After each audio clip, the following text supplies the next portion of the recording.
ก็กราบสบายดีมื้อนี้อยู่กับซ่อง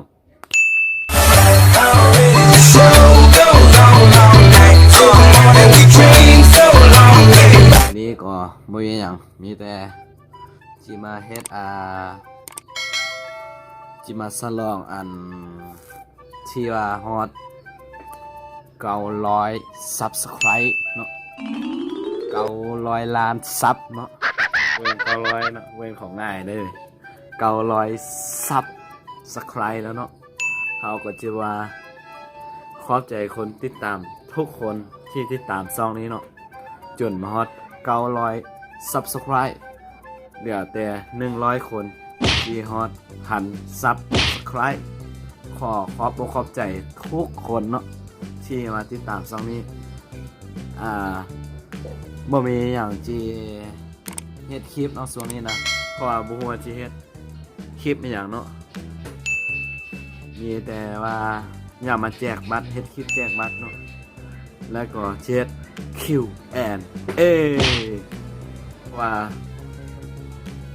หมอไกจีเข้า1,000 ซับแล้วเนาะคลิปมื้อนี้ก็มีแต่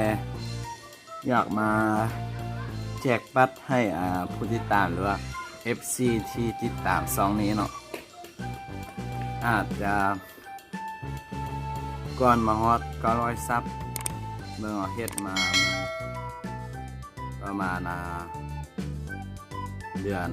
7เดือน8 2019นี่แหละประมาณ5 เดือนเนาะได้5 เดือนครับก่อนถือว่าผู้ติดตามขึ้นซ้าไว้ก็ฮอด900 ซับเนาะคลิปนี้ก็อย่างไรมีแต่มาขอบใจ FC หรือว่าผู้ติดตามอยู่ในช่องนี้เนาะขอบใจหลายเด้อที่มาติดตามเพราะว่าเลขที่ให้ทุกคนตอบก็ที่ไว้ท้ายคลิปซะเอาไว้ท้ายคลิปเนาะทุกคนประมาณ10 วิให้ประมาณ2 คำถามเนาะใช่ทายตัวเลขเนาะทุกคนขอจบคลิปอย่างสำนี้เนาะ